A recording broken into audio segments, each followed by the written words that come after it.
Welcome to the Scene Snobs Podcast. Over, the ball has dropped, and by ball I mean dance. So you know it's Friday night, it's 8 p.m. It's Snobtober, the first episode of Snobtober, our lovely month. It's also our anniversary month, which if you guys are ready to go, we are super excited. The 6th, this Monday, is the Scene Snobs Podcast 6th anniversary. We are super stoked. We're going to do a live marathon all day. I might go live that night. If you're home, I might make you come on with me and go live and just have some fun and talk about old times and movies and everything else in between. But man, we're celebrating a lot this month, man. How you doing, by the way? Yes. Oh man, I'm doing great. You know, it's my month. It's been great. Numbers at the work look good. I feel good. Everyone's good. Wife's good. It's horror. It's horror time. It's the best time of the year. Yep, absolutely. And no matter what's going on with you right now, I just want you to know here we want to have you smiling. We want to keep you entertained, not just talking about movies, but talking about ourselves and what we got going on. And you know, mostly movies, though. We love movies here, especially the horror ones, which we get to watch right now. So it's day 3 in October. Or Snobtober, I should. What have you been watching? So I decided to do it a little different. So I'm starting a little further back. So I've been plowing through Hitchcock. So last night we watched Rear Window. Tonight I'll be, watching Birds. And then tomorrow will be Psycho. But from there, I'm actually going to move straight to Jordan Peele and plow through his trilogy so far. Can I throw in a recommendation? Absolutely. On Hitchcock? My favorite Hitchcock film is Rope. And yes, you've watched some amazing ones, but if you want to fit one more in there, I would recommend Rope if you haven't seen it, or if you've seen it and you like it, you know why. But for all you out there, it's such a good movie. I love the stage play aspect of it, the one shot. The one shot, but for the most part, it's just phenomenal, and I love Jimmy Stewart in it. But Rear Window, yes. So fantastic. Such a great movie. I've been watching some movies myself, and actually we're going to get to rating those movies in just a second, reviewing and rating those movies. But we have a very special guest on tonight, somebody I love very much, and I can't wait to talk to her. It's been far too long, and that is DonnaJean from DonnaJean's Coffee House of Horror and so much more.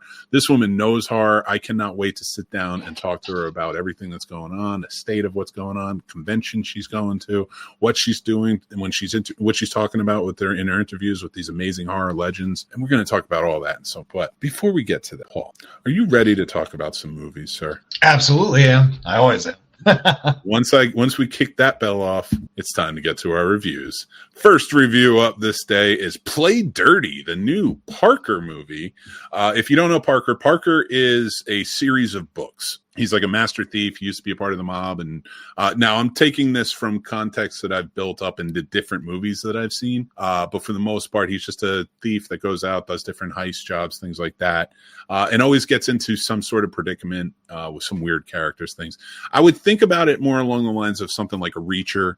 Or even a James Bond, that type of scenario, those type of scenarios that he gets himself into and stuff. He's in the world of crime. This is the newest movie based on one of the books, Play Dirty. I don't know if that's the book. I did not read the Parker books growing up. I just know of them, and I've seen the movies that are based on them. There is a slew since like the 70s of movies based on the Parker properties. Only 2 where Parker is the star, and that was in 2012, I believe it was, Parker starring Jason Statham. And now Play Dirty starring Mark Wahlberg. And what I've taken from this is showing Mark Wahlberg as Parker. He gets double-crossed on a heist, and now he has to get the money back and get his revenge. Little does he know that it was for a greater purpose that he ends up helping. It's great cast. I mean, Lakeith Stanfield, Keegan-Michael Key's in it. There are so many more. This is filled, and it's a lot of action. Shane Black wrote and directed this movie, and he did a great job with it.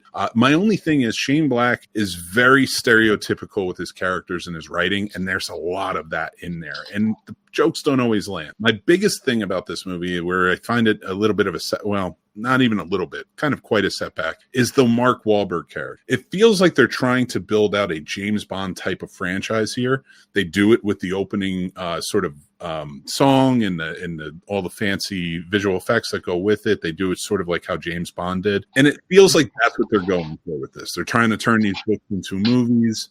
I don't know that Mark Wahlberg was the right choice for Parker on this. I did not enjoy his performance. He's very Mark Wahlberg in it. And if you guys know what I mean, like he's the same in almost every movie, especially these action movies. And I always sort of like when we talk about Tom Cruise with The Running or, other actors, and they have their specialties that are in there and they always show up. And it just always seems to be like some sort of talent or physical feat that these actors want to show off. Like, well, when it comes to Parker, it's riddled with things that you've seen in other Mark Wahlberg action films. And that takes me out of it. It took me out of this great story that I felt like we could have really immersed ourselves in if you had an actor that had the chemistry where it seems like he's a team player. In this, it seemed like it was Mark Wahlberg setback, and then he just has a team that listens to him. And it didn't gel with me in a big way. And so like with this, I gave it a 2.5 out of 5. Action's really good. Again, the direction's really good. The story is interesting. The heist is cool. But it does get convoluted at times because you are going in different directions. There's a lot of different players in this that are all going after it.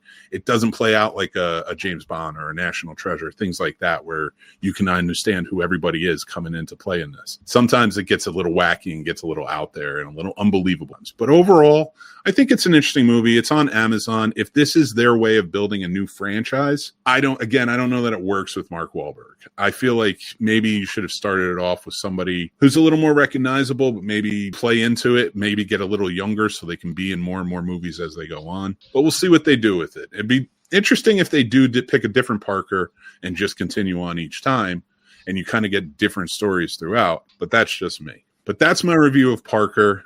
Again, didn't love it, but if you're looking for an interesting action pick, this might be a good one for you. And if you do like Mark Wahlberg, all the other actors that are a part of this, I think you might enjoy it. But Paul, you have any interest in seeing this one? I do. I just had this week's been a little packed, so I just didn't have time to catch up on movies like I wanted to. I probably will give this a chance over the weekend, but it's got to fit around all my horror movies. So good luck. I get it. Save it for November then. That's one I could tell you. Maybe save it for November and watch it, Brand. Get a little act. But that's my review of Play Dirty, the new Parker film. So let me know what you guys think in the comments. I'd love to hear it. Now we're moving on to some horror. We're going to talk about Good Boy. This is a film that is a horror film, like a haunted house film that's told entirely through the perspective of a dog. And it's played by a real dog, Indy the dog. It's Ben Leonberg's dog, who's the director and writer of this film. This is one that you see just the owner and the dog throughout, and whatever the supernatural entities that are going on throughout. It takes place in an old farmhouse. I don't want to give away too much on this one because it just came out this weekend.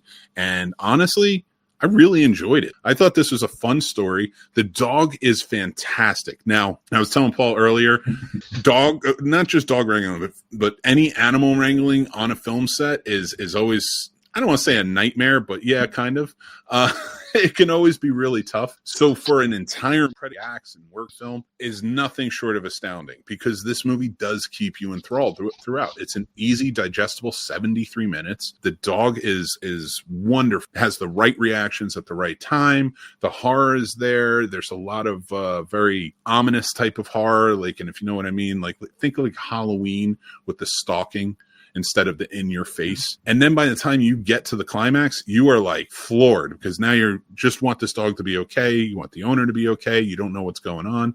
And then you get there and it really throws you for a loop. Now, my biggest setback on this film is the story is being told from the perspective of a dog. So you're getting a lot of the context through background conversations that the owner is having on his phone with different people, or if, he runs into one of his neighbors or something like that. Little context clues are coming out then, but they're a little muffled because, again, you are hearing through the perspective of a dog. You're seeing through the perspective of a dog. But while they're doing that, they are keeping you locked in. There's something happening while these conversations are going on, and the dog is sniffing it out. Quite literally. And I just thought they did such a great job on this that it blew me away. And for an indie film that came out in South by Southwest last year and did really well there. And then to come out, it's from IFC and Shudder. It's out in theaters now. Maybe go and check it out. Support this indie film. I think that would be a big help for everyone and everyone out there. I'm a big proponent of indie film and supporting them, and support Indy because he is a good boy. I'm not going to lie. And I give this 3 out of 5 stars. Go check it out. Let me know what you think. I would love to hear it. Again, I wouldn't go into this expecting this, amazing film. But I would say go into this and expect to enjoy it as a horror film, but also as a film that's like following this dog around, and it's an experiment. I love that. Like In a Violent Nature, another one that was like sort of an experiment in filmmaking. This is very much an experiment. I think this works. And that's why but yeah, that's my review of Good Boy. What do you think, Paul? You going to go see this one? Yeah, I this one's been on my list for a while just because I enjoyed the presence, mainly just from the different camera angles. I'm all about experiments. Another one. Cameras. Yeah. And just experiments from different perspectives that no one's touched. So I definitely, as a dog lover as well, I've been looking forward to this. So I can absolutely tell you I'm seeing this week. I'm excited. And I want to thank, we're getting into the show. We're going to bring DonnaJean on. I just want to thank our sponsors of this show, Lustron, who does custom shades and blinds. We have a link down below. You send pictures of your setup, and they're going to create custom blinds and shades for your home that fit within your decor and what you're looking for. They are fantastic. Go check them out. My wife is all into it. She's been doing it. So go check out Lustron. It's down below. Again, they're a family business. They do all custom stuff, and they're very cool people. So go check. But also it's brought to you by Storie Society on Skool.com, Skool. This is a brand new platform that's being built for creators to come in. There's a monthly, I think it's $5 monthly charge. You come in and you get to not just experience like connecting with other creators, networking, and being able to go into the daily labs and stuff like that. But you're also going to get, classes. You have milestone peaks where you can meet, and then there's other things and other rewards that go along as well. I'm not explaining it too well, but I'm on there. I'm loving it, and I'm having a good time. So go check out Storie Society on Skool, and it's down below linked as well. But let's get to our guest, shall we? We've had her waiting long enough, and I love this woman. I love watching her show. Again, she's like, I take a lot from her as an interviewer, and I'm not on the same level as she is. So to have her on here and to be able to talk horror, it's been far too long, and I'm so glad she can be a part of it. But let's bring on our good buddy, DonnaJean from DonnaJean's Coffee House of Horror. How are you? Guys, I am well. How are you? I haven't seen you in so long. You're half the man you used to be. I'm trying. I'm trying to get there. How you doing? Wow. I am good. It is so exciting to me that you just reviewed Good Boy. My daughter went to some film festival last year, and the one thing, she called me from the film festival and said, "Mom, when Good Boy is out, you have to go see it." And my daughter is one of those people, as am I, that is very, very sensitive to animals dying in movies. So I knew if she told me you have to go see it, that the dog lived. And in fact, she also said, "Oh, if anybody says anything to you, there's even videos of how much fun the dog was having when they were filming it." So, oh yeah, they do such a good job. I do not like watching any animal get killed in a movie, especially a good dog like that. Like, breaks my heart. I think it breaks all our hearts. We can admit that. But it's one of those things. And I do a lot of indie interviews, and I'm so sorry to cut you off. I kind of feel like we're pressed for time. But I did an interview with Alok Mishra about his movie One Bedroom, and in it, a cat ends up being killed hideously. And Naomi Grossman was on the interview as well. So as soon as they came on, I was like, that cat scene. And look, it wasn't a real cat.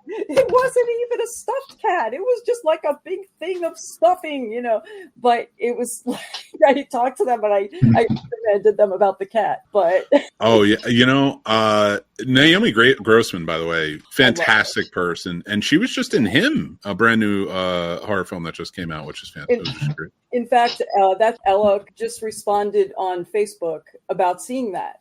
And I responded to him and said, "Oh, I have to see that." And I said, "You have to go see it this weekend, DonnaJean, because it probably won't be out very long." So I just happened to be chatting with Alok and mentioning Naomi because she's in it. And that woman's amazing. She's just a beautiful human being. And she looks different and everything. Like, she really does the makeup well and puts together these great characters. So that's fantastic.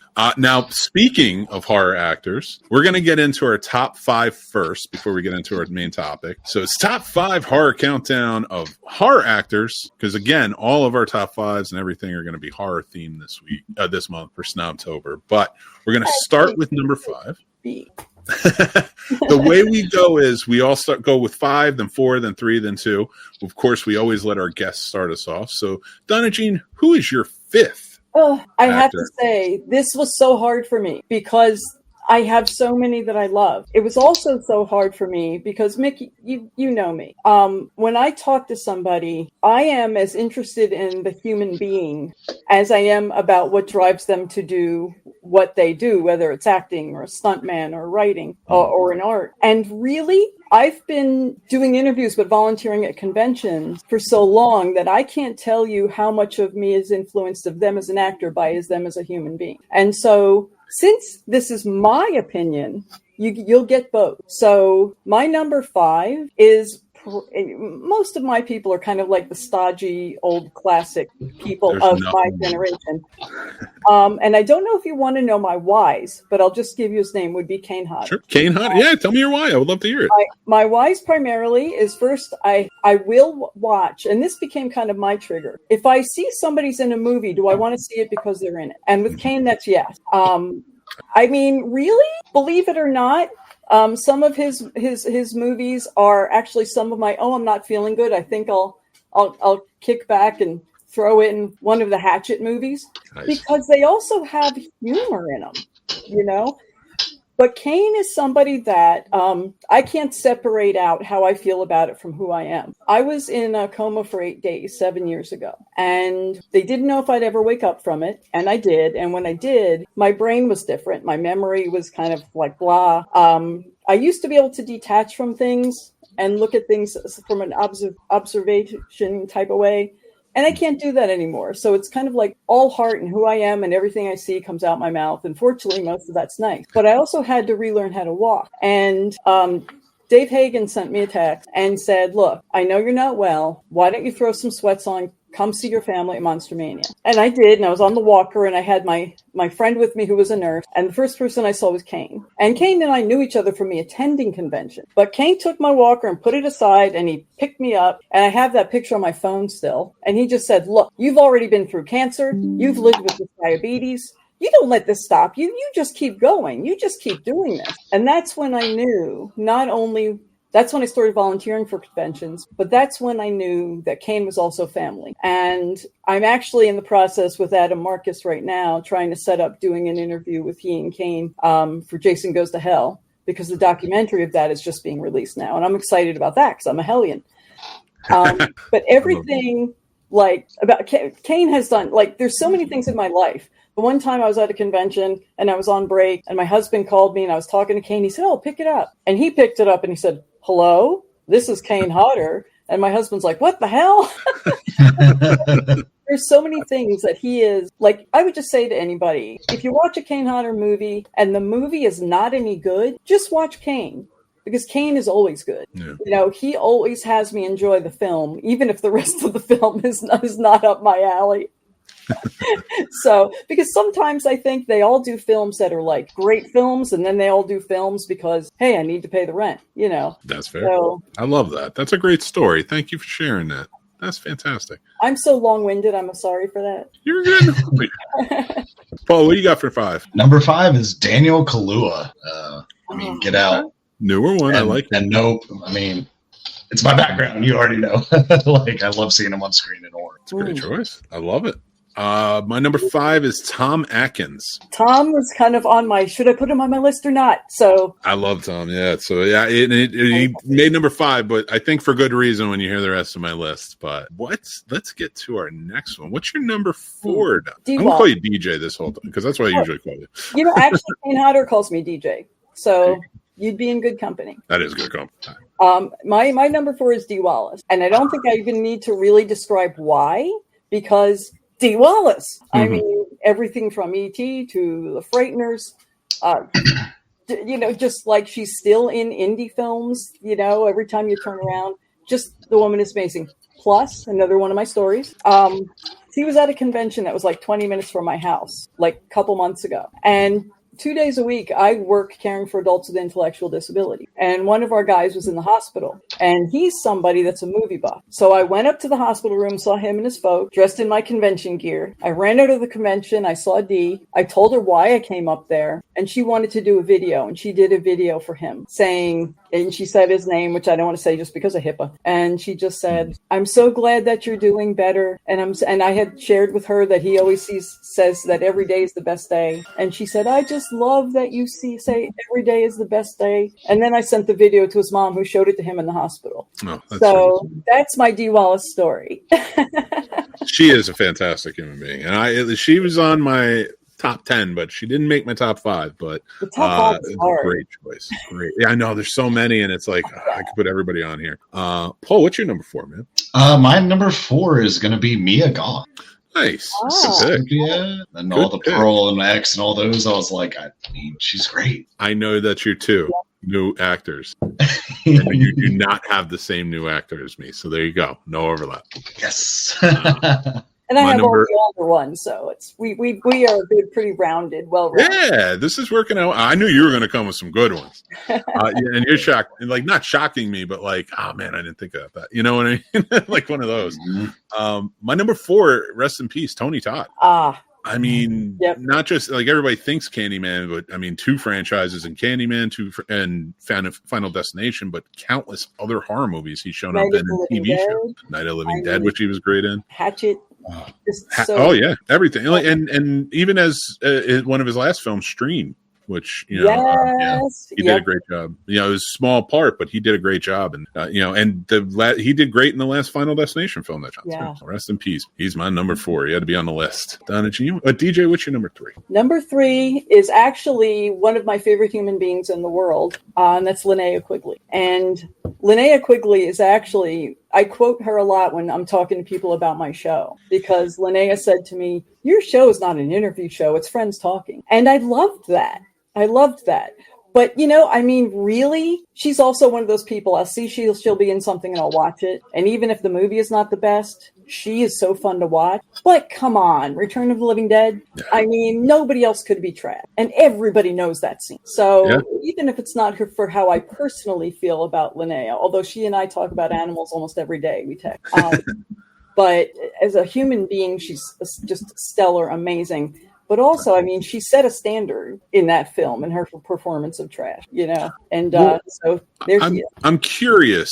One, just so you know, there's a sequel to Return of the Living Dead coming out again, starring Devon Sawa. This will be out soon. So everybody check that out. Look for it. But what is your favorite Linnea Quigley movie? It's Return of the Living Dead. Nice. That's a great choice. I mean, followed not too far from Night of the Demons. But I've watched a number of indie films with her in them as well. But nothing, in terms of the movie, nothing holds close to Return of the Living Dead. But that's also one of my favorite movies. So it's kind of, you know, what would hold close anyway. If it isn't that, it's probably Night of the Demons for me. Yeah. I do love Night of the Demons. She does a great job in that too. She does. That whole movie is just so Creed. Oh my God, it is. Paul, what you got for me for 3? Number 3 is going to be Boris Karloff. Yes, nice. He was kind of one of those. Should I put him on my list too? So nice. I mean, he's one of the masters. I will say my number 3 is a newer actor. I think is fantastic, and she's been in tons of horror movies. Samara Weaving. Yes. I think she just, every time she shows up, she does an amazing job in the movie. And the movies are good. She does, like, Ready or Not's great. The Babysitter, even the second one, which was a little more convoluted, but I dug it and I liked her in it. So yeah, she was still really good in it. Yeah. Right. I totally agree. Good choice. Well, DJ, what's your number 2? Lance Henriksen. Because how could he not be? I know. You know, I mean, Aliens, Near Dark, Pumpkinhead. And that's just not even touching the base. I mean, he himself is just amazing. Yeah. I love when he's at conventions and I'm working there, because I'll be sitting at Monster Mania. I always work with the VIPs, and at all the other conventions I work as a handler. So wherever it is that I'm working, but usually at Monster Mania, because the VIP table is usually out in the public area, and he'll just be walking around, standing there reading signs, like chatting people. Hey, you got a cigarette? I had somebody come up to me and say, I can't believe it. I just had some old guy ask me for a cigarette, and I realized it was Lance Henriksen. I mean, that man, he just hangs out with people. He's one of them, you know? Such a great story. Awesome. Amazing guy. I love his movies so much, and that's a great choice. When did I think of Lance Henriksen? See, you're going to make me kick myself. Paul, what you got for 3? Number 2. Sorry. Number 2 and number 1 were tough, but I finally put number 2 as Jack Nicholson. Okay. All right. I like it. You were so into The Shining. God. I know. It's a problem. It's a good problem. It could be a worse problem. It's a good problem. What do you think of how he was done in Dr. Sleep? In the director's cut, when they have, oh gosh, and I can't even think of his name right now. My brain. Oh, from, what's it? From, Haunting of Hill House. I can't think of his name now. He played Elliot in E.T. Yeah. He did, I thought, did you think he served that well in the Nicholson shoes? I think he did. I did too. As best as he could. I think he served the almost wish they had better. Right. Yeah. I just wish they had pulled the footage from the original Shining, just showed that again, to be honest with you, for that scene in particular. But that's just me. You're right. I really enjoyed it, but that would have made it really ideal. Yeah, I didn't mind it as much because I knew they were trying to go with the character. I liked Alex Esso as Wendy too. She did a good job. I did too. Yeah, and I think I gained more favor from both those actors in Dr. Sleep after seeing them other Mike Flanagan stories, like his shows and stuff. I love Midnight Mass. Was it the Midnight Club and stuff like that? Like it's. So when they pop up, like it's always fun to see, and I really appreciate it. So I didn't mind it. Like I said, it was not Nicholson, but he did a good job with the character at least, because you were never going to top him. Never. All right, my number. I didn't even think Nicholson could go back and do Nicholson. No, definitely not. Even for that one, that a lot of that we have to say is like, yes, he was an amazingly talented actor, one of my favorites. Right. But how much of that was Kubrick's direction? It was such an off the wall. My number 2 is Boris Karloff. Yeah. We've named some pretty heavy hitters. Now I'm anxious to see what our number 1s are. DJ, what you got? Well, my number 1, what made it to your list, is Tony Todd. How much of it is influenced by him, the person, because Tony is always, always, always a gentleman to people. And I actually am very, very good friends with his sister. In fact, she calls me Mama Donna. She's such a lovely woman, too. Oh, Monique Dupree is talent and beauty is in that family, and so that's not why he made my number 1 list, because I really think in terms of all of the roles that he does, he just, all of them, he completely became those characters, but that he himself my husband actually asked him. My husband doesn't usually go to conventions with me, but he went to one with me some years ago, and we were talking to Tony, and my husband's a Star Trek fan, and he asked him about the Star Trek role that he played, and he said, would you like being in a show about that character? And Tony said, I'm a character actor. And if I play a particular character too often, I get tired of them. So I enjoy just doing, the same characters, but here and there. And I thought, wow, it was a pretty cool response, because it wasn't saying, no, I wouldn't want to do that. But it was doing justice to all of the characters he's played, Yeah. And he does. I remember he played Worf's brother Kern on it. Like he did such a great job. Like he was so good in everything, and he popped up all over, and he could do it not just in horror but in everything. So like that's a great number 1. I love that. What is your number 1, Paul? My number 1 had to be Vincent Price, man. You know what? Let's just. My number 1 was Vincent Price as well. So every time I think or see Vincent Price anywhere, it's the type of horror that I love. It's that spooky, kooky horror that I just have always enjoyed, and I can watch any one of his movies just to get comfortable and relax and watch something that makes me feel good. It's I actually have a list that didn't make it to my 10, and that was Vincent Price, Doug Jones, Harry Dean Stanton, Tilda Swinton, and Brad Dourif. But Vincent Price was on the top of that list that almost made it into the top 5. Heck yeah. Great choices. The only other one I would say almost made it, but I really wanted to put Samira Weaving on there just to show her some love for all her was Peter Cushing. I loved Peter Cushing in a lot of Star Wars fan as well, but all the Hammer horror and such. He was just Hammer horror. I know. We need to do an episode of that, Paul. Yeah. I love Hammer horror. But yeah, guys, that's our top 5, and we hope you enjoyed it. I enjoyed it. Yeah, that was a good time. I'm glad. And we're all different except for Vincent Price and Boris Karloff, but they're Vincent Price, of course, was our king. Just great choices all around. But, it actually gets me thinking, and I wanted to ask you this question, DJ, and what do you think about the state of horror today? You talk to so many actors, from the past. Like, how do you feel about horror movies, especially this year and past couple of years? I think with Terrifier 2, it opened the doors to a couple of things. It opened the doors, first of all, to a brutality kind of gore that really hadn't happened before. And I have to admit that while I absolutely love the Terrifier movies and love the Terrifier group, and in fact, David Howard Thornton was the second interview I ever did before I was calling myself the Coffee House of Horror. Mm-hmm. And I remember saying to him, "You're so nice." Like, it was like so shocking to me. But it opened up the doors for that. But it also opened up the doors for indie horror to be recognized as something. Yeah. And I think with that, and maybe I'm unaware of a lot of the other things going on because I'm just me. I just do what I do in life. And I don't know really what's happening in the big world out there in life with the big movie theaters anymore, with the big movie companies anymore. But it does seem as though the doors are open so much more to indie film. I'm afraid with the state of the economy that there's so many now that there could be a problem. In a way, it's like conventions. People have to pick and choose which convention to go to because there's so many of them right now and they're all good.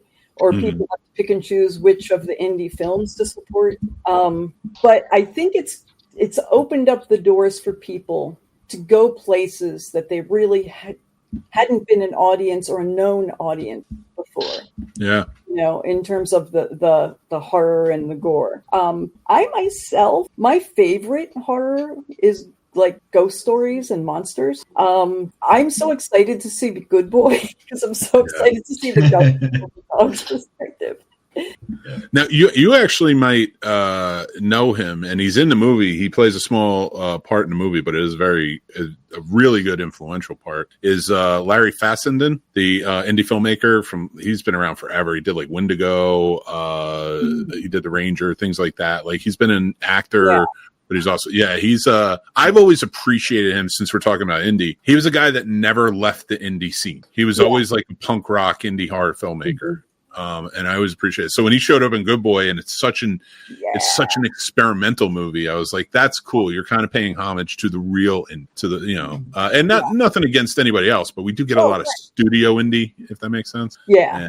And that, those to me are sort of, I guess I don't want to call them a cop out because it's still hard. There's still filmmaking going into it and such. And I can appreciate that, but it's not the independent spirit that I love. Mm-hmm. Yeah. Sure. And that Good Boy had that, though. Good Boy had that feeling. And I think it's because, like, I can respect companies like IFC and Shudder, which seem to be, regardless of AMC and stuff like that. I will give it to AMC. They do seem to respect the horror genre. Yeah. Whether it be TV or movie. As a big conglomerate owned by Bezos, I don't care. But Shudder, I do feel like, is run and is really making things in their original programming that are often indie based. Like, they're such a small, like, backing there. Like, these movies, they're buying them over at, film festival and such, as we know. But it's like they're getting the movies or making the movies that horror fans want to see. And it's refreshing because there's new takes or it's experimental and so on. And I appreciate that. But, I can't wait for you to see that. Please tell me what you think. I will. I'm actually really hoping that I can see it sometime like in the next few days, the next week. I do have to throw this out because I feel like I need to, because I absolutely respect and love Damien Leone. And one of the interviews I had done with them before Terrifier 2 was released, because once it was released, I couldn't get hold of him anymore, But I had mentioned to him, like, oh, man, Damien, I have to admit, I had to shut my eyes for all of the kills. And he laughed and said, oh, so does my mom. Don't worry about it. So I kind of felt like, okay, I'm in good standing, like, with his mom. Yeah. I am so much myself into character development. Like, I can watch a movie that takes half the movie developing the characters and then come to care about the characters, or even sometimes not care about them and be terrified of them because of how you get to know them. So I'm so into character development. And so really, I'm kind of excited about what Damien has coming for the next Terrifier film. Mm-hmm. First, because Sienna, who I think is such an amazing character, and Lauren Levira has just given life to her. Mm-hmm. I'm excited to see where she goes, but also that he says you'll get to know about what made art, what's art's background. So I can't even imagine what would be art's background, So that to me is worth looking forward to seeing. And it would be a good flex of the acting muscle for his name's running away from me, who plays Art. David. David Howard Thornton.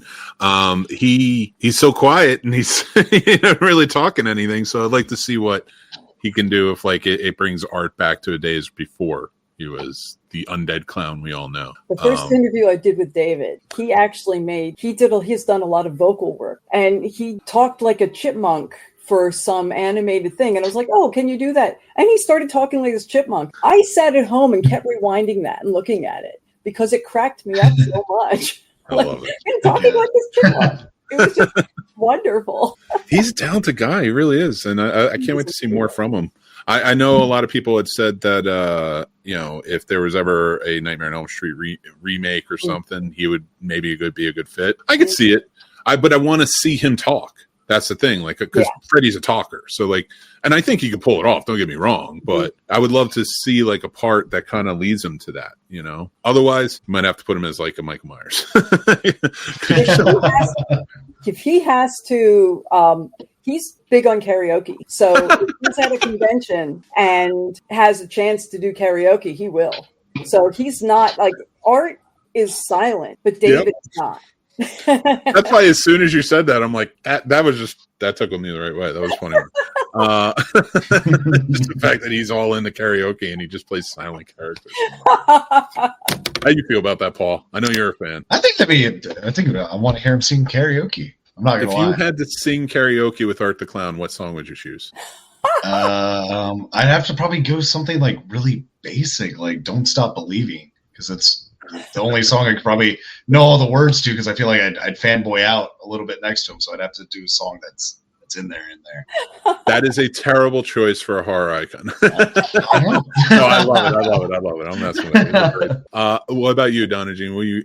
What song are you singing with Art the Clown? Oh man, I wish I could remember what it was that he was singing there, and I just can't. But I think it was at a New Year's Evil kind of thing that everybody was staying over, and I cannot remember what it was. But and I don't even drink, and I can't remember what it was. But that's okay. I can't remember what I had for breakfast. I'm not even sure, but I don't do karaoke because I can't sing. I can't either, but sometimes I will do it. I'll tell you, it would probably be Bodies by Drowning Pool. Wow. And I think Art, that's probably his favorite song. That's a good one. And now you do a lot of conventions, where you're working. You're very well known in the convention circuit and such, especially the horror convention. How did you get started in working in conventions? Is it just something you were attracted to? Well, it's the first conventions I ever went to. I'm 62, just to put it in perspective. And the first conventions I ever went to, I was an original Star Trek fan when I was growing up. And they had the reruns on. So the first conventions I was aware of, and I lived on Long Island at that time, and I went in 7th and 8th grade to Star Trek conventions. And it was the original members, and the one, they had, the stage was like the Enterprise, and it was just really, really cool. And then, life goes on, and I had my daughter right after I turned 18. So, there wasn't like a lot of money to be doing this, that, and the other thing and going to conventions. But I ended up having cancer in my lung 15 years ago. And my husband, he and I had just set our wedding date. And 2 weeks later, I was diagnosed with cancer. So we got married on Monday. I had part of my lung out on Wednesday, and we had our wedding a year later, which was the date we had planned. So while I was recovering from, first of all, then my daughter's going to art school. So my daughter's going to art school. She's an illustrator. She's 44 now. When she was in art school, she and I started going to Monster Mania because she was going to school in Philadelphia. So we started going to Monster Mania, and that was just so much fun. And we did that like twice a year. And then when I was recovering from the cancer, my husband said, hey, there's these Walking Dead conventions, because he got me into The Walking Dead, which was a really nice distraction for me recovering from lung surgery because it was a painful experience. So I got really into that. And he keeps saying now that he's responsible for me doing all these conventions. And he really is, because when we went to the Walking Dead convention, and it was the Walker Stalkers, and it was just all the Walking Dead people, I was like, yeah, okay, this is home. This is all right. So then we started going to the local ones, and we started traveling and going to them. And then he kind of realized it wasn't his thing. And then I had my coma thing happen. So I was still going to the Monster Manias, and I was going to the Walker Stalkers, and I knocked over my mic and hit the thing. That's okay. Blunder. I love the story, though. That's really how I started going, was the combination of my daughter being in school and her growing up. When she was in like junior high, we started watching, we watched the Frighteners, that we knew that all by heart.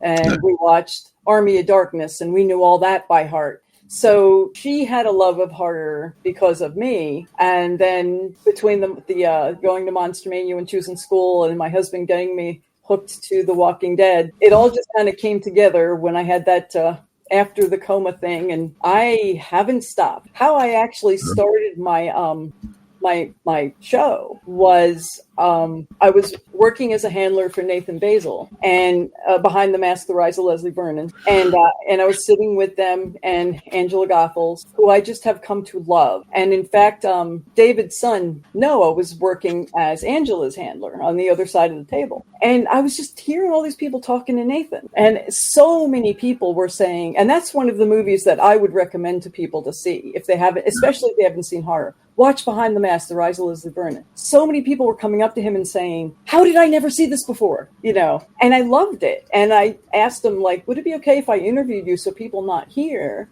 could hear what you have to say? But it wasn't really, like, I didn't think of it as being just an interview. And I brought it home and showed my husband, and he said, you're really good at this. So I went back in that same weekend. I interviewed David Howard Thornton for the first time, and Felissa Rose. Yeah. And it just really, Felissa is somebody that has become such a good friend. Every so often I have to text her just to say, I love you. And she texts me back and says, I love you. And it all kind of started at this little convention that we all just connected. And I kind of think a lot of people feel that way at convention. They feel kind of like the freak out in the world until they run into their people. And not to say that we're all the same. And, some people like Freddy Krueger and some people like Jason, but I've never seen those two people argue about them. I'm going to hit you, that just doesn't happen. But one thing I love about your show, and you, like you said earlier, and it is your interviewing style. And like, I've even, like, for me, I'm not putting myself on your level, but like with interviewing, watching your show, especially early on doing the Scene Snobs podcast, was very influential for me because I learned how to make it more conversational. And that's where I dove in. I was like, I want it to be more like that. I want them to be part of the conversation, not part of, not to be the spectacle of it all. Cause I know a lot of times that doesn't really gel with a lot of people. So you do that fantastically. Like and anybody go check out the show for sure. Which is on Nerdbox, a plug. And we had Dave on last month, and he's a fantastic guy as well. But how long have you been doing your show now? It started before COVID, because at that point I started doing the interviews, and David and I hooked up. We actually hooked up at a Monster Mania. And honestly, my thing is I care about people, and I like to allow a space for people to talk about something that they want to talk about. And I'm good at that. almost everything else I suck at. It's like I'll trip over my own feet. I'll plug something into the wrong outlet. David is just Mr. Like, I can't do an interview until we find a date that works, because he runs the background program stuff, because I just can't figure it out, and honestly, I don't really try to figure it out because it'll confuse me and I won't get it. And he does it so well. So he's kind of like that magic behind my side of it. Like, we couldn't do it without each other. And we started doing interviews, and then COVID happened. And when COVID happened, it was actually David's idea. Let's start doing interviews online. And then we tried. And then before Nerdbox, it was Women in Horror. Mm-hmm. And we were trying to show films, and I would ask people if they could introduce them. And it was wonderful. The people, we had Dave Hagen, the owner of Monster Mania, introduce the movie, and he wanted a Hammer film. And we had so many people that have really great choices, but Facebook just kept shutting us down. And Kane Hodder even introduced Hatchet, and Victor Crowley or Hatchet. I think it was Hatchet. And in the first 3 minutes, there was vulgarity, and they shut it down. We had people trying to watch it, So it was like, oh man, I'm so sorry. So really, one thing led to another after COVID. And when I was first doing interviews, oh my gosh, Monique and I would talk for 2 hours, and David would be like, okay, we need to cut this into 3 parts. We'll do this as this part, this is this part. And he was so amazing that way, really. And I needed to learn how to take time elements and just say, okay, we're going to take this amount of time. So you do it so well, and Dave is a great producer. I see his stuff, and so he really knows what he wants and his vision for things. So you guys are killing it over at Nerdbox. I really do appreciate you guys and the content you're putting out. Now with the conventions, I thought it would be fun if you could give us maybe maybe no more than 10, but however many you want to do, tips for people who go to conventions. What do you think they all really should know? First, different conventions can be very, very different. Generally, I love, and I work at all the Monster Manias. As long as they'll have me, I will love to be there. I love what I do when they have me on with the VIP table, the skip the line table. I've had people cry. I've had people tell me that somebody in their family was just dying. I've had somebody tell me they needed to stop drinking. I mean, the connection you can make with someone in 5 minutes, I can't even explain. And it's such a gift. Yeah. Monster Mania is a huge show. And so that's going to be a very different experience than if you go to a smaller show. I also love, and I work at all of the Fright Reads now. And Fright Reads is just had its 5th show, and we didn't have a huge crowd, but it was a lovely crowd. It was an amazing crowd. I had the good fortune to work as Beatrice Boebel's handler, and I love that woman. Yeah, she's fantastic. Mom. And it's just so. Really, whether it's a big show or a small show, there are a couple things that people would want to kind of have in mind. First, wear comfortable shoes. Sometimes I see some of the people that come in cosplay, and it's amazing, and it's beautiful, and it's gorgeous, and I don't know how they stay on those shoes. And it's kind of like, wow, if you're going to do that, my hat's off to you, but you want to have another pair with you that you can put on when your feet start to hurt, So wear comfortable shoes, because if you want to stand in line for David Howard Thornton now, or for Robert Englund now, or for Alice Cooper, you're going to be standing in line for hours. Yeah, especially at Monster Mania Con. I can't believe it's going on 9 years that I have not been to a Monster Mania Con. I've gone every year since 2003. I need to go back. It's nothing against Monster Mania Con. My best friend was diagnosed with cancer. We went last time in 2016. In 2017, he was diagnosed, and he just couldn't go to the crowds. Oh yeah, just going through chemo and such. And so we stopped going. Since he couldn't go, I was like, I'll sit it out. He was my convention partner since 99. So I was like, I'll sit it out and such. And then he passed away in 2021. I just never went back. Yeah. It was one of those things where kind of a mental block. But I want to give such a big plug for Monster Mania Con, and they're doing quite a few now. I've always been to the ones in Cherry Hill, and then when they did Hunts Valley later on, I started going to those as well. It is such an amazing convention. It's packed. It's a lot of people, but there's always some great vendors there. Yep. And the celebrities that they have, the guests are fantastic. And you know, I see your pictures there since then, and it always makes me feel good, like it's still happening and it's still there.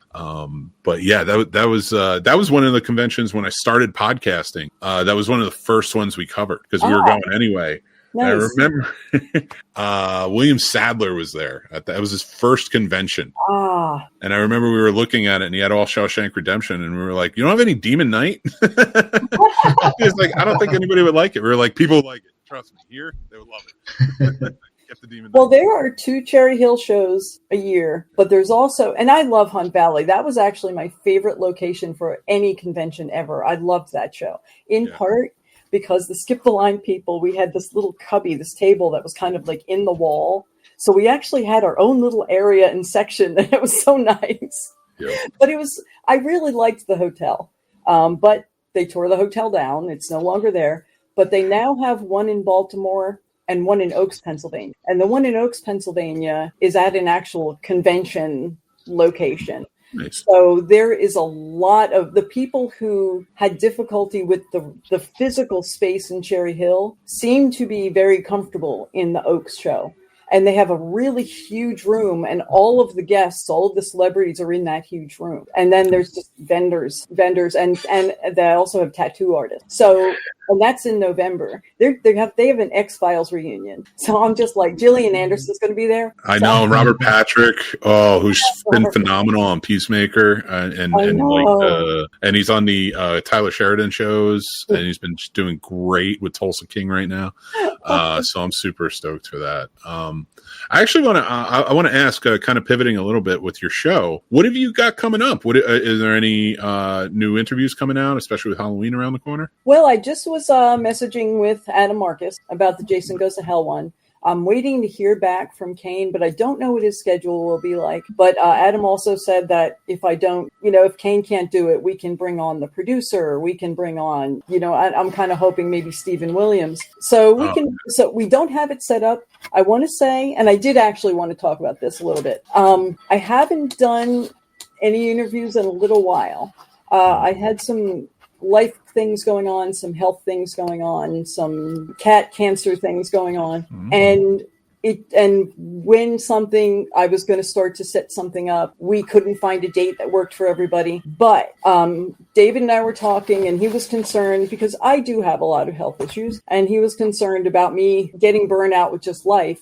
So we've opted that I'm going to start to do one show a month. We're thinking probably the last Friday of the month it will go live, because we always tape it ahead of time, because David puts in pictures and film and all kinds of great things, that we will air it on the final Friday of the month and call it Final Girl Friday. And if it's a guy that I was interviewing, then I'll be the final girl, because I am. And I'm excited about that. So I'm kind of hoping that we can make this all happen in October. But if it can happen, and really I'm kind of pushing and hoping for this, because the making of Jason Goes to Hell is just being premiered right now. And I think it would be such a great time for Adam to get that word out, to be able to tell people about it, to be able to get some of the behind the scene out. So really right now I don't have anything set up, but I have a number of people in my mind that I want to ask, but I don't want to ask them and set it up until I know if this one is going to be set up yet or not. But I did talk to a friend of mine, and he's actually works at all of the Monster Manias as well. He works as a handler and has for a long time, and his name is Barry Huntsberger. And Barry is going to work with me as a co-host sometime. And I think that's going to be a lot of fun. And in fact, Barry is one of those people that I always hope he's tall. He's a big guy. If you see photo ops of me in Monster Mania, you probably see me and Barry. And it's like, we'll go in, and Judge Reinhold, and he just said, "Hey, Judge, how would you feel if I just lay in front of you and you, DonnaJean, put your feet on me?" And he was like, "All right." So I have to I love that. Went like this, and we both have a foot on him, and so that's Barry, and I think it will be fun to have him on board. That's fantastic, and I love that. And Final Girl Friday is a fantastic idea. I can't wait. It really suits me, and I'm sorry that I got distracted from the giving people recommendations about the conventions. No, you were doing great. I mean, please, feel free if you want to continue on. Comfortable shoes, but I also would want to say a lot of people get really annoyed or upset that the conventions won't say how much the autographs are going to be. And the reason that is because the convention doesn't set the autographs. Basically, the agents and the managers do. And we have seen it happen. When I say we, I mean anybody who's worked at a convention has seen it happen that somebody has an autograph price. They look around and someone else has $10 more. So they go and they change it. And so if the convention advertised it as being $40 and someone comes in at $60, they're going to be pissed. Yeah. Even though it's not the convention's fault. So just to be aware that that's the reason why most conventions won't do that unless they actually get it from the cost from the agent and the manager. So come in, try to have an idea. If Robert Patrick there is, Gillian Anderson is there, if you only have $80, which one of them do you want to get? If you can get them both, that's great. But have a list of priorities of who can you afford to get. I also always tell people, because this is what I do, only bring as much cash as you want to spend and don't take any more money out of the ATM. Smart. Because that will be, if you can afford it, take out more than you think you'll spend. But if you spend it, don't take any more out. Because that's a good, kind of a good trigger for yourself. Great advice on that, for sure. We've all blown through our bank accounts at conventions. That is a great advice.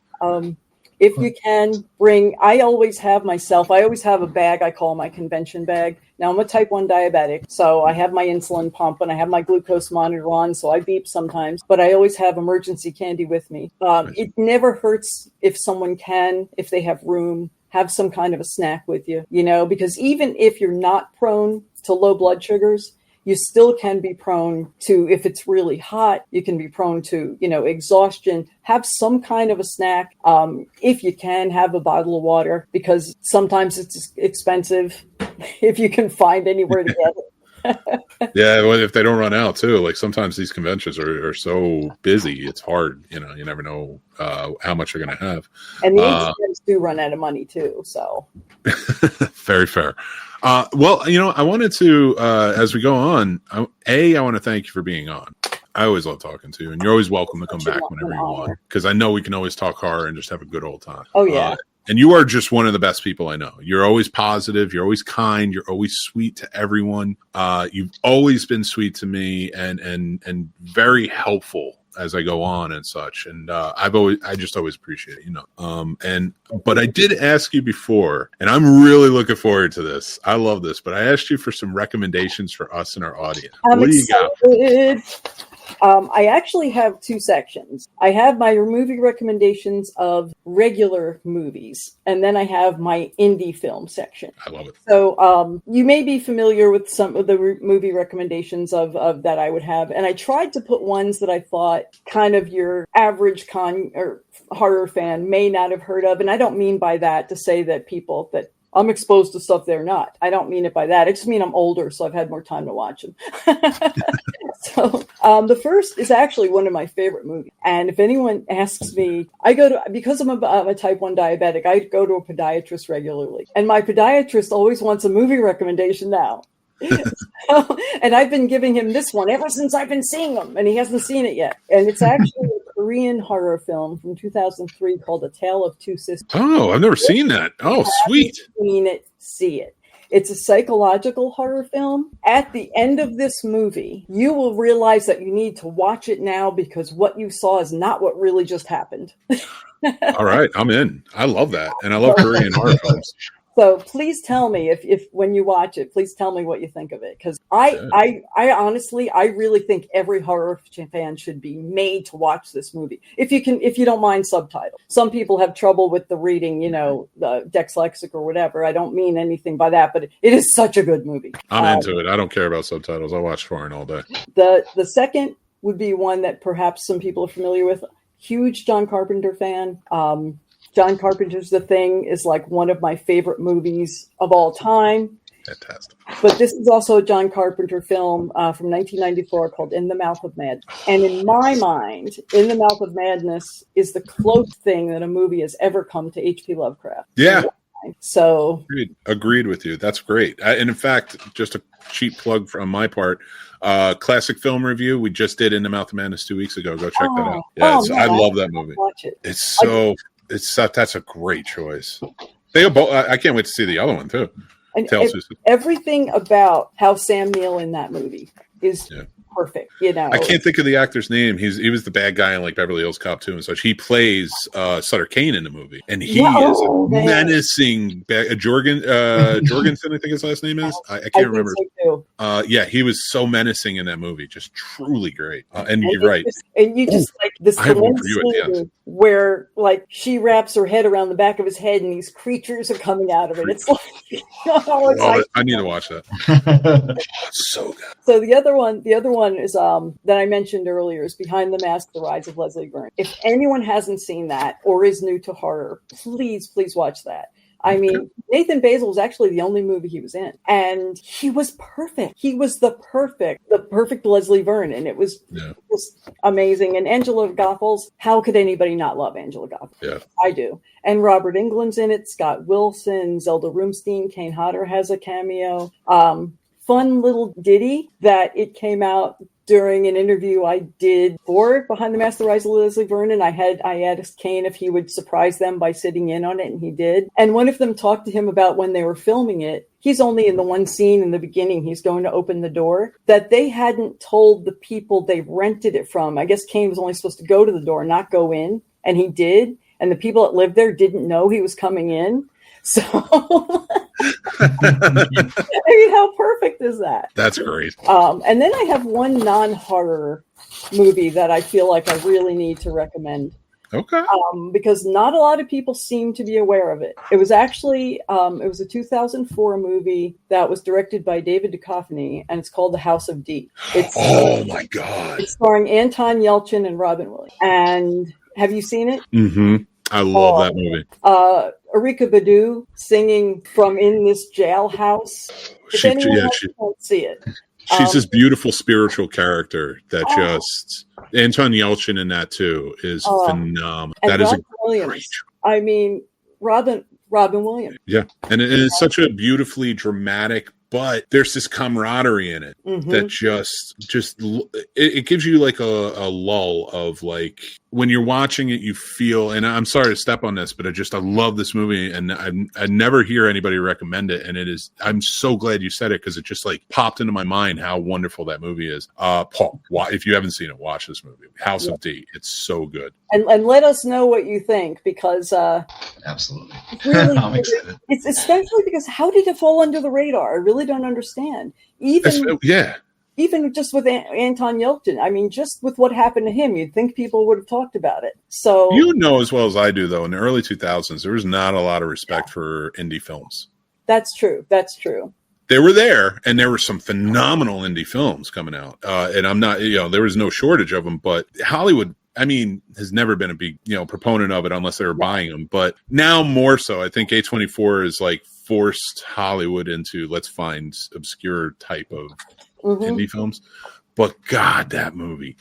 And I'm not trying to oversell it. Like, it's not one of my favorite movies, but as an independent film with the actors and the content, the story itself, like, keeps you completely in it. Well, that's such a great choice. Playing this man with intellectual disability and the relationship with him and the boy that Anton Yelchin played, how perfect they were together and how much it made you want to cry and laugh and make everything okay for them. I know. Oh, God. Okay, I'll move on to my indie film list here. Yeah, let's hear it. Actually, all of these are people that I either know and or have interviewed. If I've interviewed them, I know them. So that was silly. The first one has actually become one of I have this little list of movies that if I'm not feeling well, if I'm sick and I'm laid up in bed that I watch. And this one has become on that list. And it's called Driven. And it was directed by Glenn Payne. And it was written by Casey Dillard. And Richard Speight Jr. is in it. And up until David Partenio set up this interview for me. And I was like, I'm going to interview Richard Speight Jr. I'm a big Supernatural fan. The only people I knew that knew about it before were Supernatural fans because Richard Speight Jr. was in it. It is so good. It is just so good. So, you know what? I was thinking of the wrong Driven, so I'm definitely down for this. I can't wait to check this one out. Oh, I'm looking forward to you seeing it now too. I liked Husk. I guess Glenn Payne directed Husk as well.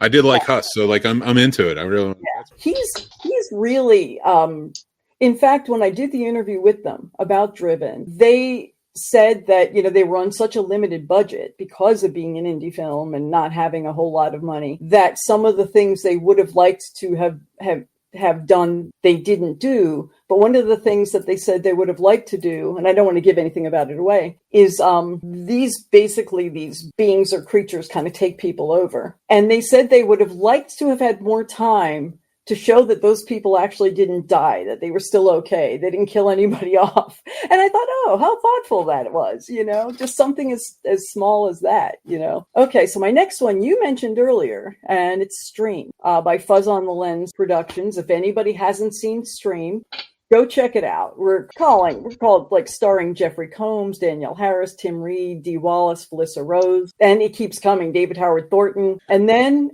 at the end, and this is what did it for me, was Tim Curry. Just such a Tim Curry fan that anybody who hasn't seen it, please go see it. It is accessible. It is available. The other, I actually have two that are both done by Slasher 15 Productions. And that's basically Dave Kerr, who's the writer, and Amber Fulcher, who is also his wife, does all the special effects, or at least does the majority of the special effects. The first is The Slasher Nurse, which is recent. Watch that movie because I die. So. You die in the movie? Yeah, I'm the one who gets the axe to the chest. Oh, I didn't know that. Oh, so, yeah. Actually, this hat still has the bloodstains. I was wearing it. And see, I didn't even know that. How perfect is that? Now you're gonna have to watch it again to see me die. I will. I love that movie. I am such a fan of Slasher 15 and what they do because they have such a product and they're such people, and the whole group of people that they had, of which I didn't know you were one of them. Oh no! I love Dave. I love Mike and Amber and Jamie and everybody. The whole team is amazing. This man is definitely a Slasher 15er. He's worked on a few of the films. Awesome. I was just very fortunate to be invited down, be a part of it. I don't think they consider me a part of the group, but I do love them. I think they're all. If you're in it, you're a part of it. Part of the movie anyway. But I mean, Felissa Rose and then Dave Sheridan, let alone their whole group of before that unknowns, you know, like Michael McGlynn, Chandra Rawlings, Rick Germain, Matt Burns, who has a hands in everything. Matt Burns. But, I love that. I absolutely love Matt. Matt and I actually work in harmony with a lot of things. If he has a show he's starting up and it's within a couple hours of me, he says, "Can you come work as a handler?" I'll be at the show and he'll be like, "Oh, there's a panel. Can you go host that panel?" And I'll just be like, "Okay." Matt Burns is one of those people, like if he asked me to promote or do like anything he needed, like I would for him, because like he's that guy who's always had my back during all of this. Whenever I needed it, even when I had low points, he'd always check in on me. He's going to be on the show actually on the 17th. I think he's going to be on that. Yeah, he's going to come on. So I'm looking forward to having him on again. I'm so glad you said Matt's name, because I think he's a producer in horror, on it, behind the camera, and actually just in conventions, things like that. Oh my gosh, he gets deserves credit for conventions. He starts up conventions. In fact, I'm so honored. I seem, and I don't really know how it happened, but I'm very grateful for it. I've had a couple of people contact me and ask if I could connect them to get into shows. And Tara Richardson, I have her name.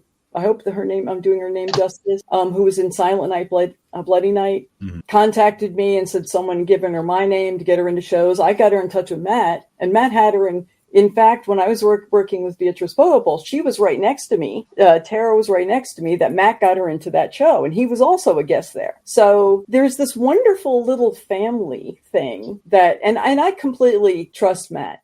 You know, Matt doesn't have an ill intention for anybody, and that's a beautiful thing. Yeah. He really does. He deserves all the credit. Like one of the best people I know, and also just one of the hardest working producers I know. Mm-hmm. And he doesn't ever believes me when I tell him that, because we'll talk about like, you know, when I was a producer, and we'll talk about things and such. And I always tell him like, man, I worked in Hollywood for years. And you work harder than ever. Like you are always going, like you need to know that. And like I do that to tell him, like, because he's always like down on himself, like I don't think I'm doing enough. I'm like, man, the things you're doing in the horror community are so important. And I'm not trying to oversell it. He really is just that guy. And he always stays behind the scenes. He doesn't care. Like he just, and like he deserves that credit though. He's fantastic. I'm looking up the name of the of Tara because I want to make sure I give her right name if I'm talking about her. Because she's just started doing conventions and she's so surprised. She's so humble and she's so surprised that so many people are excited that she's at the show. And they're like, look, I got the Silent Night, Bloody Night poster. I need you to sign it. Everybody else has signed it. And it's just so cool. So nice. Make sure I got her. I'm going to type this. I'm sorry that You're all good. That is, I love that. That's a fantastic list of recommendations though. I mean, and anybody write these down and go check them out. They are all fun. They're all fun for this time of year, especially. And House of D is one you can check out at any point. That's just man. And then I just have one more. But I just want to make sure I get. Let's see. Yeah, it's one of those where Tara Buckman, not Richardson. Tara Buckman. Tara Buckman is awesome. I love it. Go check out Tara Buckman. Mom of the Santa Claus killers, and she's just she's just such a beautiful human being. So, okay, so my last one is actually a documentary, and this was done by Brandon Salisbury, and it's George A. Romero's Resident Evil. Now, I'm not a gamer, but I'm a big, big, big George A. Romero fan. In fact, I kind of give the genesis of my being a horror fan comes from the fact that I was probably about 8 when I accidentally first watched Night of the Living Dead, and it stuck with me. It just stuck with me. And I'm honored, and I love to say that I'm good friends with Jim Crutt and just with a number of people, George Demerick, all of these people who Brandon goes in and he's interviewing them and they're talking about Romero. I had no idea that George A. Romero was involved with the film and that they were going to make it into a movie. I had no idea. And he backed out of it because of things not working out the way he wanted. But this film is so fascinating. People are talking about Romero. They have like tears coming down their face because of how much he meant to them. And this movie is just so worth seeing. My daughter, well, actually, my son-in-law is a gamer. My daughter's an illustrator, so she has a lot of familiarity with games.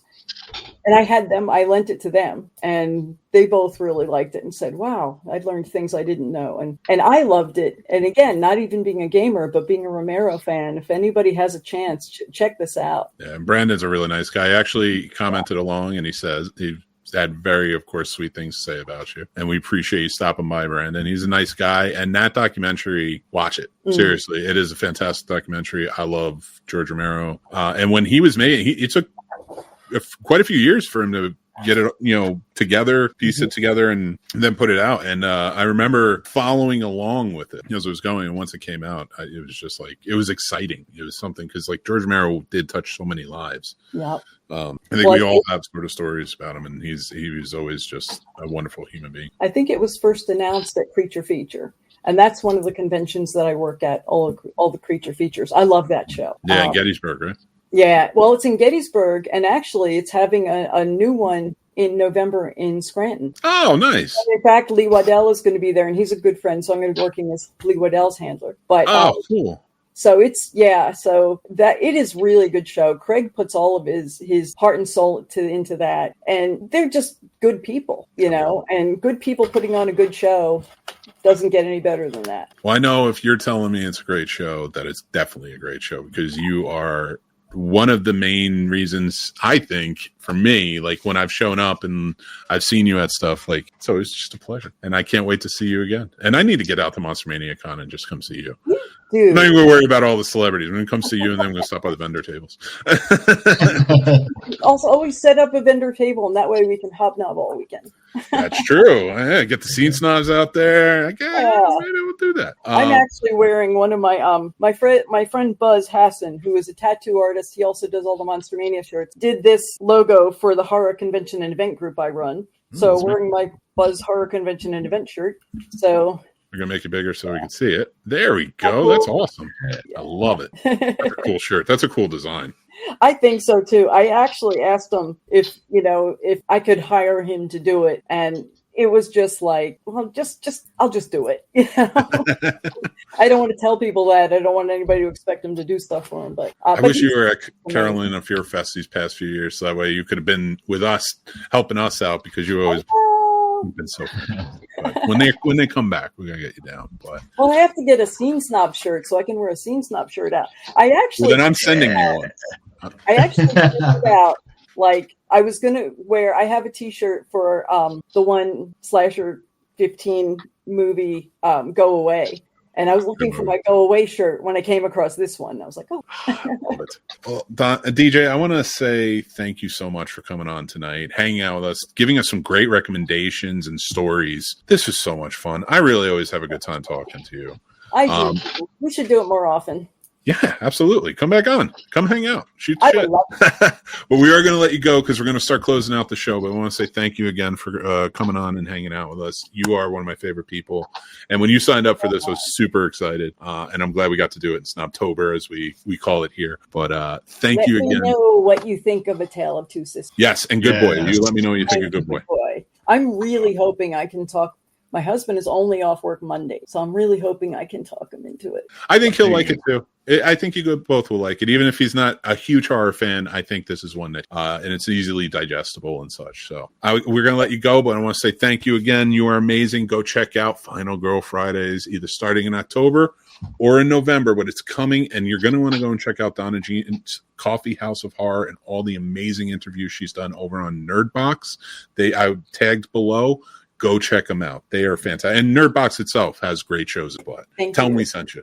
we get 20% off. DJ, we appreciate it. Take care. And she's so nice. Yes. It really is. And thank you, Brandon, for hanging out and commenting along too. And go check it out. Go check out the George Romero documentary about Resident Evil. He did such a great job, and it was such a fun, interesting story. I didn't even know she was talking about, because I'm not a big Resident Evil. No, I shouldn't say I'm not a fan. I'm not a big Resident Evil player. So gotcha. I don't have, I played it back in the day, PlayStation 1, and so, it has been a long time for me, but I know it's such a big deal for people, and it's worth it. But Paul, it's that time of night, my friend. And we're going to get to, it's usually mixed movie picks, but today is Sturdy's movie picks. And from 1995 and 1991, I think we're going to have two fun ones. And Paul, you need to check these out if you have. It's The Mangler from 1990 or Does It Suck pick. And of course, Cape Fear from 1991. I'm sorry, The Mangler's from 95, Cape Fear's from 91. I didn't change the graphics. That's my bad. So it's okay if you're listening to this podcast, just pretend I did. But Cape Fear is directed by Martin Scorsese. It's our classic film review this year. The years are right on that review, don't worry. And it is a really menacing horror thriller. And with Robert De Niro playing a great job. It's a remake of the 60s version. Great movie. Starring Gregory Peck and Robert Mitchum, who were both in this movie as well. Nick Nolte and Robert De Niro pick up where they left off with the two main roles. But The Mangler stars Freddy Krueger himself, Robert Englund, and it's based on a Stephen King short story. And it is a bonkers movie. Ted Levine's in it from Silence of the Lambs. Monk, you might remember him as Stottlemyre from Monk and stuff. He plays the cop in this, and it is. Have you ever seen this, Paul? No, I haven't. I wrote it down just because I really want you to watch this movie. Okay. And I want to know a lot of movies to watch now. I know, but I'm going to keep you going and keep you having fun with them. So if you haven't had a chance to check them out, I definitely say these are two movies you should for sure check out. And that's my choices for this week. You can go check out my reviews over on, again, Does It Suck for next week and Classic Film Review for next Friday. But let's get to my favorite part of the show. Not really, but it's one of them. Is Film Definitions with Mick. And I take my film definition book and I pick something out at random. And I'm going to go with horror film. How's that? It's a long one, but I'm going to go with it. Oh my God, it's so long. It's like 3 pages. I'm going to go with the first paragraph of horror film. Horror film, a genre of film that seeks to cause fright and even terror in the viewer. The term horror, which is applied to all works of this genre, means an extreme feeling almost to the point of revulsion and disgust, or some cases, like us, love and endearment. and itself does not caused by something shocking, so that the term itself does not precisely apply to the classic works of the genre made in the earlier years, though it certainly can be accurately applied to some of the films, more recent and violent films of the genre. The horror film offers the occasion for all of us to see all kinds of frightening events, to feel something of the same fear and terror as the characters on the screen, sitting safely in the audience that ultimately no harm can happen to us. I like that. I actually like where that ended. I'm going to stick with it, but it is a little bit longer. So if you get the book, you'll be able to check it out. But do you agree with me on the on that beauty of the horror genre, sir? Absolutely. Yeah. How could I not? It doesn't go deep enough, but it's almost there. Oh, it does. It does. There's like 2 more pages left. I wasn't going to read them all. I wasn't going to make that happen to you guys. But it's definitely, like, there's so much more to say. This is a wonderful genre we love. And we're going to be celebrating all Snobtober long. But, of course, I do want to mention Family Drive-In. The Family Drive-In is hurting right now. They're trying to, the people who own the land, which is a real estate company, is trying to sell it out from under them. They do not care if the new owners want to keep this drive-in around that's been around since 1956. It is a phenomenal place, and it's in Stevens City, Virginia. You get to go, it's out in the farmland, so it's nice and quiet. You get to go listen and watch the movies. It's always a double feature. Sometimes they do From Dusk Till Dawn marathons. It is worth it. And I want to see it saved. I want to see all cinema saved as best we can for the cinema that's worth it. And drive-ins are. That's a piece of Americana that when it goes away, it's going to devastate us all. So we're doing a charity event. We're going to be doing a script read on October 18th. We'll all be a part of it. And it's going to be our Casters for a Cause charity script read. We've done these before. It'll start at 7 p.m. And we're doing Lethal Weapon 2. I'm super stoked for Lethal Weapon 2. That's going to be fun. I want to make you the captain who just yells at us all the time. That would just be fun. Yeah, that'd be fun. I'll just get drunk and just yell at you guys. I'm not upset by that. That could be a fun. We'll make you drink every time you mess up a line. Oh boy. Every time. But no, we want to save the Family Drive-In best we can, and all the proceeds, it's going to be their website for collection.